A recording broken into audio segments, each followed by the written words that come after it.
Yeah, well, they help. See, all I want you to do is what you can. I don't expect you to change the world. I just want you to do something. But you don't want to do anything. You don't want to admit that I'm trying to do something, right? Man, I'm telling you, yeah, but I also admit those signs weren't there for a long time after the first time I talked to you about it. Robert, I've been trying to tell you, I want you to tell me where to place them. And you never came back. Two, you never asked me anything about where to put those signs. Remember the first day when we argued, I told you, I want you to tell me what signs you want to put up and where to put it up. No, you did not. Not the first day first time I went over there to talk to you about it. Robert, The first time you went over there to talk to you about it, when you went nuts, I walked off. forget that. Now, we're going to start now. That'd be good. Forget now. Forget all that other stuff.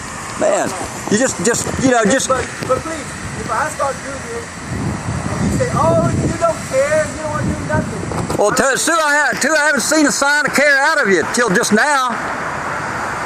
You act like I'm trying to bother you. I'm not. I'm trying to sleep. I'm trying to hear. I want to hear my television, not thump, thump, thump, thump all day long.